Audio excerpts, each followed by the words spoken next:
kahit anong when I was growing up, since I was the bunso of 4 boys, lahat yun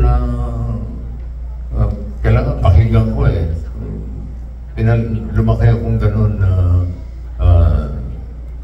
tahimik lang, nakikinig. I only talk when it's time to talk. Pagka bagong kaibigan, pag di mo kinausap, di rin kita kakausapin.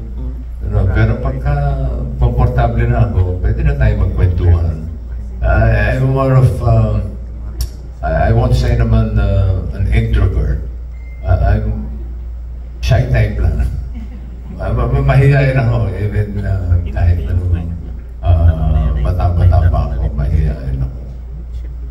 Actually, personality ni Tito Dolphy, nakikita namin sa iyo eh. Kasi off-cam si Tito Dolphy, gano'n eh. Tahimik lang, pero iba sa pag nasa harap ng camera. Kaya nga, idol ko siya. Lastly, bossing, anong sikreto meron ang Tito Vic and Joey? Kasi hindi lang 46 years kayong magkasama sa Itbulaga. Even prior to that, buo na ang Tito Vic and Joey.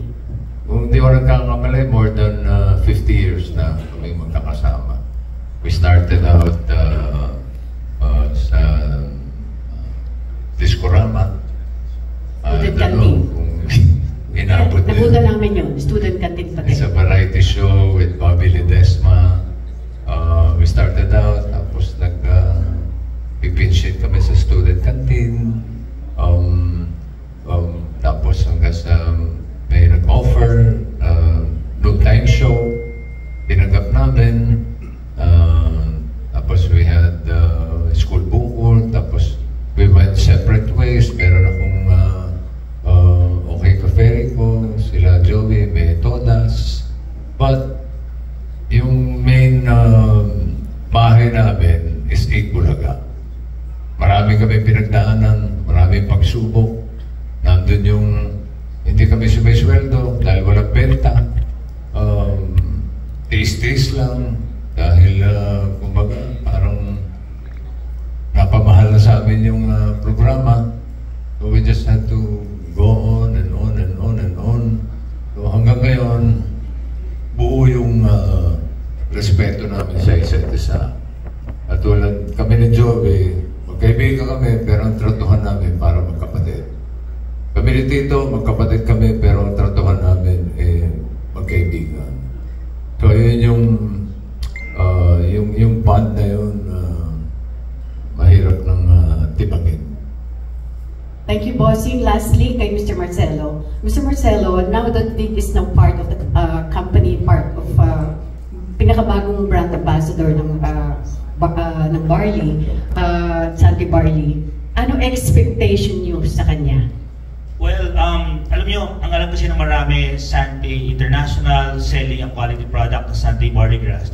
Pero hindi alam ng marami, the reason why Santee is here is because we continuously inspire people. Yung mga kasama ko ngayon dito, these are just a few of our members, not only in the Philippines but all over the world. Ang trabaho namin is to continuously inspire them to achieve greater things in life. And having Vic as a partner in Santee, like yung kwento niya lang ngayon, I think marami nang na-inspire ngayon. Kung pinagdaanan ni Vic, yung pinagdaanan nila, ups and downs in Itbulaga, in a way, alam ko yung kwento niya, naikwento na sa akin ni Vic, yung ups and downs ng Itbulaga, mga pinagdaanan nila, ako yung gusto kong makita ng mga distributors ng Santee. It can serve as an influence, as an inspiration to them to keep on fighting. Daming challenges sa buhay natin ngayon.